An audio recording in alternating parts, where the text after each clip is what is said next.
Hi guys, and today it's time to pick the team to play Reading tomorrow night, so let's get started. In goal, Anthony Patterson, the race match, because games like against Middlesbrough show why Anthony Patterson should be our number one. He had a good game, made a few good saves, he was unlucky with the goal, but yeah, he's 22 and you'll get better. So yeah. Right centre back Bailey Wright, the race match, because obviously Dennis Sirkin got injured, and it's not too serious, but he missed this game, but I think you've got an ideal replacement in Bailey Wright, who's a good, solid defender, even at this level, and I think that he'll come in. He might not be necessarily a 10 out of 10, but he'll come in and do the job, so yeah.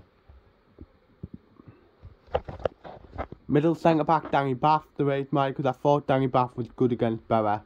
Won everything in the air, like, got tackles. The only thing I would say about him is that at times he is a bit questionable on the ball, but he ain't a ball-playing defender. He's your good old-fashioned defender, what you need to, who ain't pretty much free to get hurt to defend. So yeah.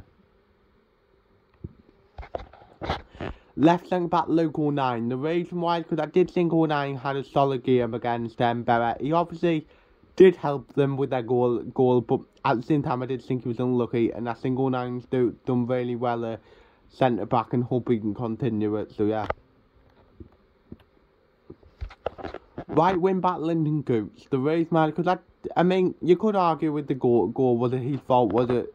I don't think it was, as it was just an early cross into the box, what nobody could have stopped really, but overall he's had a good start to the season, done really well, and to be fair, before he got taken off, well, I wouldn't have done. I thought he was just getting into the game, starting to try and make impact, starting to try and make stuff, and to be fair, I wouldn't have took him off, but yeah.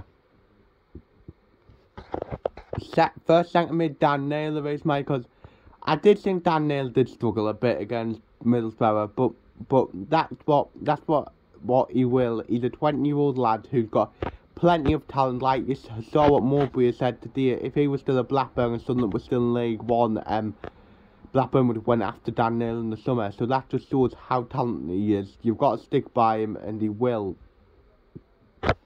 give you some good performance, and he's a brilliant player for the future though too now, so yeah. Second centre mid Corey Evans, the reason why, because I just think we're a much better team with Corey Evans in it. He didn't have his best game against Middlesbrough, but overall he's our best midfielder for me bar and Dan Neil, but he can control the game, dictate play, and pick some long passes, and I'll tell you, he's due to score absolute banger, because the amount of long shots he takes is like unbelievable. At one time that'll hit the back of the net, so yeah. Left wing back Jack Clark. I thought he was absolutely awful against Borough, but overall he has a good start to the season, 2 goals for assists, and the one thing I will give him is that he never hides, where you get some players who when they have a bad game just hide, if you get me. He never hides, and I think Clark's had a good start to the season, like even though he was awful to keep his place, so yeah. Sorry. Right wing Ahmed Diallo, the reason because I thought he looked very bright when he came on against Borough.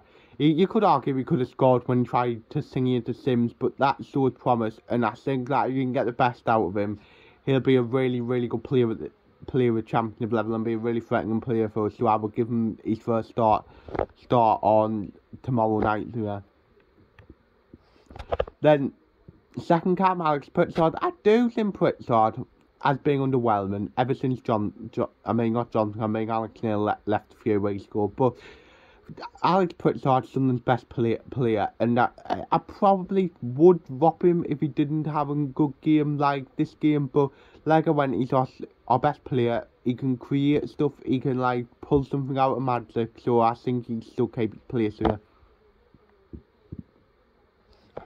Striker, Ellis Sims. The reason why Ross Stewart is going to be a massive miss while Ross Stewart's out for 68 weeks.